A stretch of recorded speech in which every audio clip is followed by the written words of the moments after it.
Stop body shaming di media sosial. Menjadikan fisik orang lain sebagai bahan ledekan atau guyonan yang sering disebut dengan body shaming adalah suatu perkara serius. Menurut Oxford Living Dictionaries, body shaming adalah tindakan mengejek atau menghina dengan mengomentari fisik atau bentuk maupun ukuran tubuh dan penampilan seseorang. Dan hasilnya bisa berakibat fatal. Mulai dari membuat seseorang menjadi insecure dan tidak percaya diri, membuat korban melakukan hal ekstrim untuk memperbaiki kondisi fisiknya seperti self-harm, menyiksa diri, bahkan bunuh diri. Perlakuan body shaming sering dijumpai lewat media sosial. Bahkan lewat cara bersembunyi di balik akun dengan identitas palsu, seseorang bisa bebas menghina orang lain yang menurutnya memiliki fisik yang jauh dari standar kecantikan atau ketampanan menurut dirinya. Pada dasarnya, penghinaan yang dilakukan melalui media sosial merupakan tindak pidana yang pelakunya dapat dijerat dengan Undang-Undang Nomor 11 Tahun 2008 tentang Informasi dan Transaksi Elektronik atau UU ITE. Setiap orang yang dengan sengaja dan tanpa hak mendistribusikan dan atau mentransmisikan dan atau membuat dapat diaksesnya informasi elektronik dan atau dokumen elektronik yang memiliki muatan penghinaan dan atau pencemaran nama baik sebagaimana dimaksud dalam pasal 27 ayat 3 UU ITE dipidana dengan pidana penjara paling lama 4 tahun dan atau denda paling banyak 750 juta rupiah. Jungto pasal 45 ayat 3 UU 19 2016. Sebenarnya jauh sebelum dasar hukum KUHP, KUHAP, dan undang-undang yang mengatur tentang penghinaan tersebut dibuat, Islam telah lebih dulu mengaturnya lewat suri tauladan Nabi kita Muhammad SAW.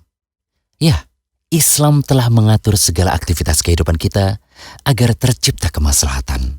Islam memerintahkan semua akhlak yang mulia dan melarang akhlak yang rendah dan hina. Dalam surat Al-Hujurat, Allah Ta'ala memberikan kita petunjuk dalam berakhlak yang baik. Hai orang-orang yang beriman, janganlah sekumpulan orang laki-laki merendahkan kumpulan yang lain. Boleh jadi yang ditertawakan itu lebih baik dari mereka.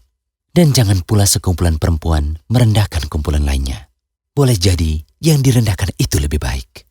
Ibnu Katsir rahimahullah berkata bahwa ayat tadi berisi larangan melecehkan dan meremehkan orang lain.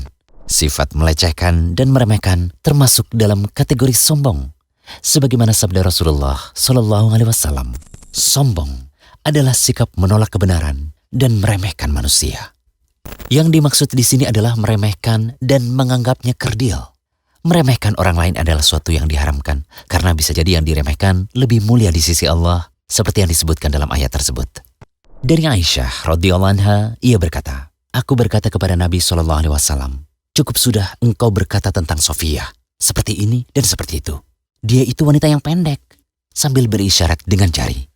Nabi SAW pun bersabda, sungguh engkau telah mengatakan suatu perkataan yang andai saja tercampur dengan air laut, kalimat itu akan mengotorinya.